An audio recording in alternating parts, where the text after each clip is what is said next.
સુરેશભાઈ, આપનું ગુજરાત નિર્માણ અને સ્વદેશ ક્રાંતિમાં સ્વાગત છે. આપની બીજેડ ગ્રુપ સામે પ્રથમ ફરિયાદ તરીકે તમે જાણીતા થયા છો અને એ પ્રથમ ફરિયાદ તમે કઈ તારીખે કરી અને કેવી રીતે કરી એના ઉપર પ્રકાશ પાડશો? મેં પ્રથમ ફરિયાદ કરી 1 તારીખે હું પ્રાંતિજ પોલીસ સ્ટેશન પહોંચ્યો ત્યારે પ્રાંતિજ પોલીસ સ્ટેશનથી કહેવામાં આવ્યું કે તમારી ફરિયાદ અહીં લેવામાં નહીં આવે, તમારે ફરિયાદ કરવી હોય તો સીઆઈડી ક્રાઇમમાં જવું પડશે. એવી પીઆઈ સાહેબે એવું કીધું કે ઓલરેડી તે ફરિયાદ અનિલ અંબાલાલ પટેલે કરી દીધી છે એવું કીધું. પછી એટલી જ વાત થઈ સાહેબ સાથે, પીઆઈ સાહેબ સાથે. સાહેબે ફોન કટ કર્યો. પછી થોડી વાર થઈ, અનિલભાઈ રૂબરૂ ફોન આવ્યો એમનો, અનિલભાઈ પટેલનો, કે ક્યાં છો? મેં કીધું પ્રાંતિજ પોલીસ સ્ટેશન. પછી ઔપચારિક વાતમાં એવું બોલ્યા કે મારી ફરિયાદ સીઆઈડી ક્રાઇમમાં કરી દીધી છે મેં, પણ એફિડેવિટ આપવાનું બાકી હતું એટલે હું આજે એફિડેવિટ આપવાનો છું, એટલે મારી ફરિયાદ થઈ જશે. અનિલભાઈએ કઈ તારીખે ફરિયાદ કરી હતી એવું જાણવા મળ્યું છે એમને? હા, એમને રૂબરૂ કીધું, મારી પાસે ફોન રેકોર્ડિંગ છે એમનું. એ એવું બોલ્યા કે મેં ગઈકાલે આપી દીધી, એટલે 1 તારીખ પહેલા 30 નવેમ્બર હોય એટલે 30 તારીખે એમને સીઆઈડીમાં ફરિયાદ આપી એવું રૂબરૂ બોલેલા. મારી પાસે રેકોર્ડિંગ છે. 30 તારીખે જો એમને ફરિયાદ આપી હોય સીઆઈડી ક્રાઇમમાં, તો અત્યારે હાલ આજે જુદા જુદા મીડિયાઓમાં અનિલભાઈનું ઇન્ટરવ્યુ થયું હતું અને આમાં એમને એવું જણાવ્યું છે ઇન્ટરવ્યુમાં કે મારે ફરિયાદ કરવા માટે ગાંભોઈ પોલીસ સ્ટેશને જવાનું થયું અને ગાંભોઈ પોલીસ સ્ટેશનની હદમાં કોઈ અજાણ્યા શખ્સ દ્વારા એમને 1 લાખ રૂપિયા આપી જવામાં આવ્યા છે. તો શું આ બાબતે તમે શું કહેવા માંગો છો? આ બાબતે હું એ કહેવા માંગીશ, આપે જે પ્રશ્ન પૂછ્યો એ હું મારી તર્કનો ઉપયોગ કરીને જવાબ આપું. અનિલભાઈ મને એવું કહેતા હોય કે મેં સીઆઈડી ક્રાઇમમાં ફરિયાદ આપી છે 30 તારીખે, તો પછી એમને કેમ જરૂર પડી ગાંભોઈ પોલીસ સ્ટેશને જવાની? વાત નંબર બીજી. 1 મિનિટ હું તમને અટકાવું છું. ગાંભોઈ પોલીસ સ્ટેશનમાં ઓલરેડી એમને બી ખબર છે, તમને બી ખબર છે, ઓલરેડી મીડિયાએ આખો દિવસ 1 તારીખે ચલાવ્યું હતું કે ભાઈ પ્રાંતિજ પોલીસ સ્ટેશનની સત્તા નથી ફરિયાદ નોંધવાની, બરાબર? એ સીઆઈડી ક્રાઇમની સત્તા છે. તો અનિલભાઈને એવું કેવી રીતે લાગ્યું કે ત્યાં જઈએ આપણે? એ ગાંભોઈ પોલીસ સ્ટેશનમાં જવાનો કોઈ મતલબ જ નથી. એ બાબતની વાત કરું તો એ વાત તો એનો મતલબ તો એવો જ થયો સીધો કે અનિલભાઈએ એ મીડિયા દ્વારા ખોટી માહિતી પ્રસારિત કરી છે. એમને એવું કીધું કે મને 1 લાખ રૂપિયા એક અજાણ્યો શખ્સ આવી ગયો, ફરિયાદ ના કરું એના માટે. તો આપણે સીધો પ્રશ્ન એ કરીએ કે તમને એક માણસ 1 લાખ આપી ગયો, એ ખબર એ માણસને કેવી રીતના પડી કે તમે ફરિયાદ કરવા નીકળ્યા છો? એવી તો અજાણ્યા માણસ ખબર ના જ પડે ને કે આ ભાઈ ફરિયાદ કરવા નીકળ્યા છીએ. તો એ અજાણ્યા માણસ શું ખબર પડી? એ અનિલભાઈ રેકી કરતો હતો તો એને ખબર પડી કે અનિલભાઈ ફરિયાદ કરવા જઈ રહ્યા છે. બીજી વાત કે અજાણ્યો આદમી કોણ હતો અથવા એ અજાણ્યો સમ કોણ હતો એનું નામ એમને જાહેર કરવું જોઈએ. વાત નંબર ત્રીજી, એમને કીધું કે 30 તારીખે હું સીઆઈડી ક્રાઇમમાં ફરિયાદ આપી આવ્યો છું. તો સીઆઈડી ક્રાઇમમાં મેં ફરિયાદ આપી તો સીઆઈડી પહેલો પ્રશ્ન એવો કર્યો હતો મને કે તમે બીજેડમાં નાણાં રોક્યા છે એનો પુરાવો બતાવો. તો બીજેડ ઓફિસ તરફથી મેં નાણાં રોકાણ કર્યું હતું એના એમને એગ્રીમેન્ટ આપ્યા હતા. એવા એગ્રીમેન્ટ અનિલભાઈના સીઆઈડી જોયા છે ને? અનિલભાઈ એવું કીધું, સીઆઈડી માંથી એવું કહેવામાં આવ્યું મને કે એફિડેવિટ રજૂ કરવી પડશે. હવે એફિડેવિટ રજૂ કરવી પડશે. એફિડેવિટ તમે જ્યારે ત્યાં સીઆઈડી ક્રાઇમમાં ગયા એ ફેરી આપણા જોડે માંગવામાં આવી? હું કાયદાનો સારો એવો જાણકાર છું, કાયદો સમજી શકું છું. પોલીસ ફરિયાદ કેવી રીતે થાય, પોલીસ કેસ કરવા જઈએ તો પોલીસ એફઆઈઆર નોંધવા માટે કઈ કઈ બાબતોની તૈયારી સાથે આપણે જવું જોઈએ. તો પહેલી તો એક જ વાત, અનિલભાઈ બચકાની વાત કરી રહ્યા છે. તમે ખુદ જ્યારે ફરિયાદી બનીને જતા હોય તો વ્યક્તિ મહત્વનો કે પછી એફિડેવિટ કોઈ મહત્વ ધરાવતી નથી. ગુનો બન્યો હોય એવું પ્રથમ નજરે પોલીસને લાગે તો ફરિયાદ લેવામાં આવે છે. આ કાયદાનો સીધો સિદ્ધાંત છે. એ મુજબ સીઆઈડી કોઈ દિવસ એફિડેવિટ માગી શકે નહીં. અનિલભાઈ મારા પર કોલ કરેલો એમાં એફિડેવિટ આપવાનું બાકી છે, આવતીકાલે આપવાનું છું એવું બોલેલા. એ મારી પાસે કોલ રેકોર્ડિંગમાં છે. આપ એક કોલ રેકોર્ડિંગ તો બતાવશો? હા, શ્યોર બતાવીશ. અનિલભાઈ ગાંભોઈ પોલીસ સ્ટેશન સુધી પહોંચ્યા હતા કે કેમ, એ એક મોટો પ્રશ્ન છે. હવે અનિલભાઈ જો 1 તારીખે મને એવું કહેતા હોય અને એમનો ફોન આવતો હોય અને એ રૂબરૂ પોલીસ સ્ટેશન પર આવ્યા હતા, મને મળ્યા પણ હતા, તો એ એવું કહેતા હોય કે સીઆઈડી ક્રાઇમમાં ઓલરેડી મારી ફરિયાદ થઈ ગઈ છે. પીઆઈ સાહેબનું ફોન પર મને કીધું કે અનિલભાઈ અંબાલાલ પટેલે ફરિયાદ કરી દીધી છે.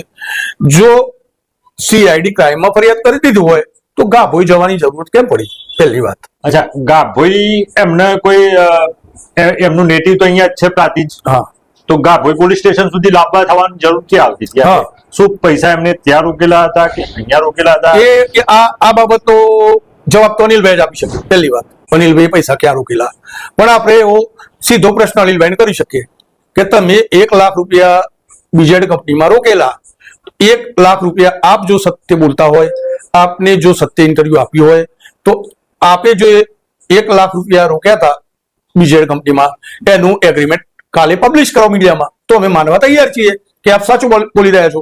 અથવા એવું માનવાનું મન થાય કે અનિલભાઈ સસ્તી પ્રસિદ્ધિ મેળવવા અથવા બીજેડ સાથે કોઈ મોટું તોડપાણી કરવા માટે, સાઠગાંઠ હોય, તોડપાણી શબ્દ મને બીક નથી લાગતી, કરવા માટે ના પ્રયાસો અથવા હવાતિયા મારી રહ્યા હોય, એવું ફલિત થાય એવું માનવાનું કારણ છે. સુરેશભાઈ, તમને અનિલભાઈ અંબાલાલ પટેલનો ક્યારે ફોન આવ્યો તો? 1 તારીખે ફોન આવેલો, જે દિવસે હું પ્રાંતિજ પોલીસ સ્ટેશને ફરિયાદ કરવા પહોંચ્યો ત્યારે. હવે બીજી વાત કરીએ અનિલભાઈની. અનિલભાઈ એક બાજુ એવું કહે છે મને 1000 પૈસા આપીને જતો રહ્યો. હવે હું 1 તારીખે 9 વાગ્યાથી માંડીને 2:30 વાગ્યા સુધી ફરિયાદ લખવા માટેના પ્રયત્નો ચાલુ હતા મારા, 9 વાગ્યાથી 2:30 વાગ્યા સુધી. તો અનિલભાઈ ગાભોઈ પોલીસ સ્ટેશને ફરિયાદ કરવા ગયા તો એમનું કેવું એવું છે કે બીજેડને કોઈ માણસ આવીને મને પૈસા આપી ગયો, તો એ જ માણસ મને કેમ આપવાના આવે? કારણ કે હું પણ ફરિયાદ કરવા પહોંચેલો અને અનિલભાઈ તો એકલા ફરિયાદ કરવા જતા હતા. રસ્તામાં આવ્યું, પૈસા આપીને આવ્યું, બરાબર, આપ્યા. પણ જયારે હું તો જગ જાહેર પોલીસ સ્ટેશન આગળ હતું તો મારો તો સંપર્ક કરવાનો કોઈ માણસ, કારણ કે રસ્તામાં તો એને કેવી રીતે ખબર પડે અનિલભાઈ બાઇક લઈને 4 વ્હીલ ગાડી લઈને ક્યાં ઉપડે છે? શક્ય છે કે શામળાજીના દર્શને જતા હોય. તમે જેમની ફરિયાદ કરવાની ગાંઠ વાળી એ પછી બીજા ગ્રુપ તરફથી કે એમના કોઈ મળતિયા તરફથી આપનો કોઈ સંપર્ક કરવાનો પ્રયાસ કર્યો તો ભાઈ અમે તમારા રૂપિયા બાબતે કોઈ વાતચીત થઈ હોય કે આશા નથી? નહીં, કોઈને પણ સંપર્ક કર્યો નથી. તો આપણે એક સમાચાર માધ્યમથી, ન્યૂઝ ચેનલથી હું એ પૂછું છું કે અનિલભાઈ તમને જે અજાણ્યો શખ્સ પૈસા આપી ગયો કોણ હતું? એને કેવી રીતે ખબર પડી કે અનિલભાઈના લાખ રૂપિયા જ રોકાયેલા છે? એ મને પ્રશ્ન થાય છે. એ પણ પાયાનો સરસ પ્રશ્ન, એકદમ જોરદાર પ્રશ્ન. એ વ્યક્તિએ આપવા આવે પૈસા, એને કેવી રીતે ખબર પડી કે અનિલભાઈ લાખ રૂપિયાની જ ફરિયાદ કરવા જઈ રહ્યા છે અને અનિલભાઈના લાખ રૂપિયા જ રોકાયેલા છે? એ વ્યક્તિને કેવી રીતના ખબર પડી? કારણ કે બીજેડમાં તો અંદાજ મારીએ તો પણ 10 થી 12 હજાર એકાઉન્ટ છે, એટલા લોકોના પૈસા રોકાયેલા છે. બધી જ ઓફિસોને તાળા છે, કોઈ એજન્ટને અથવા ઓફિસ વાળાને ખબર નથી કોના કેટલા પૈસા રોકાયેલા છે. અને આટલી મોટી લાર્જ સંખ્યામાં લોકો જોડાયેલા હોય એમાં અનિલભાઈ પટેલનું નામ કોને યાદ રહે? એને કેવી રીતના ખબર કે અનિલભાઈ પટેલ ના 1 લાખ રૂપિયા રોકાયેલા છે અને અનિલભાઈ પટેલ ફરિયાદ કરવા જઈ રહ્યા છે? આવું એટલે અનિલભાઈની આ બધી બાબતો મનગણત છે, મીડિયામાં સસ્તી પ્રસિદ્ધિ મેળવવા માટેની છે, એવું આનાથી ફલિત થાય છે. એટલે અને બીજું પણ અનિલભાઈની આ વાતોથી ભરમાવું નહીં, અથવા અનિલભાઈ જો સાચું બોલતા હોય તો આવતીકાલે એમને જે પૈસા આપી ગયો તો એનું નામ જાહેર કરે, એમના બીજેડના એગ્રીમેન્ટ જાહેર કરે તો માનવામાં કદાચ આવે. અચ્છા, બીજી એક વસ્તુ, એ ઇન્ટરવ્યુમાં એવું બોલ્યા હતા, બીજી મીડિયાઓના ઇન્ટરવ્યુમાં એવું બોલ્યા છે કે ભાઈ મારે આ સંબંધમાં પૈસા આપેલા છે, મેં વ્યાજ માટે પૈસા આપ્યા નથી. તો આજે કેમ પાછા લેવાના આયા એમના? અત્યારે આટલી બધી ફરિયાદો બીજેડ ઉપર થઈ ગઈ છે, તો આજે કેમ પરત લેવા માટે દોડ્યા અને ફરિયાદ કરવા ગયા? જો એમને ઇન્ટરેસ્ટમાં રસ નતો, એમના પૈસામાં રસ નતો, તો આજે આટલી મોટી આફત સંબંધોમાં આવી હોય કોઈ વ્યક્તિના ઉપર, કારણ કે એમને તો સંબંધમાં પૈસા આપેલા, આજે તો એમના ઉપરથી એમને સપોર્ટ કરવો જોઈએ કે ભાઈ હું તારી સાથે છું, તું પૈસાની ચિંતા ના કર, મને ભલે બધા પતી પછી મને આપજે. તો એ એમની ખરેખર ચાલાકી કહેવાય કે શું કહેવાય? એ તમે તમારી રીતે કહી શકો. સીધું જ ફલિત થાય છે કે અનિલભાઈનો એક પૈસો બીજેડમાં રોકાયેલો નથી. સીધું જ ફલિત થાય છે. સંબંધમાં પૈસા આપ્યા હતા એવું શબ્દ વપરાય નહીં, કારણ કે સંબંધમાં પૈસા આપ્યા હોય તો સંબંધમાં પૈસા અનિલભાઈ પટેલ છે, બીજેડ બાપુ છે, કયો સંબંધ છે એમનો? કોઈ સામાજિક સંબંધ સ્થાપિત થાય છે? કેવી રીતના સંબંધમાં પૈસા? કદાચ એમના એજન્ટ થ્રુ હોય તો ચલો, એજન્ટ થ્રુ હોય, એજન્ટ થ્રુ હોય. આજે તો એમના ઉપર આપત્તિના ભાર તૂટી પડ્યા છે, તો આ વસ્તુ અત્યારે હાલ એમને સપોર્ટ. અનિલભાઈનો પ્રશ્ન છે, એ અનિલભાઈને શું કરવું જોઈએ? અનિલભાઈનો પ્રશ્ન છે, એ અનિલભાઈને વિચારવું જોઈએ. આ બધું વિચારવું જોઈએ ને? વિચારવું ના હોય તો તમે જે પ્રશ્ન કર્યો એમના સંબંધીના પૈસા હતા, સંબંધમાં પૈસા હતા, એનો સીધો મતલબ થાય સંબંધમાં પૈસા હોય તો પછી એમના બધું કરવાનું આવતું જ નથી. એમને આ કર્યું સીધો મતલબ એ થાય કે એમને સસ્તી પ્રસિદ્ધિ મેળવવા એક પેતરું રચ્યું છે, એ તોડ પાણીના ફિરાકમાં છે બીજેડ સાથે, એવું મને તો લાગી રહ્યું છે.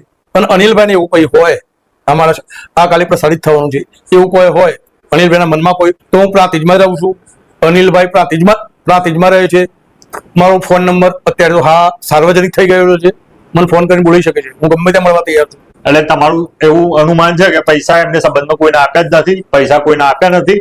અનિલભાઈએ આ જે વસ્તુ ઇન્ટરવ્યુ આપ્યું આજે, જે નિવેદન આપ્યું મીડિયા સમક્ષ, એ તદ્દન પાયાવિહોણા છે એવું તમને તમારા હિસાબે કહી રહ્યા છો? હા, 100% મને આ લાગી રહ્યું છે.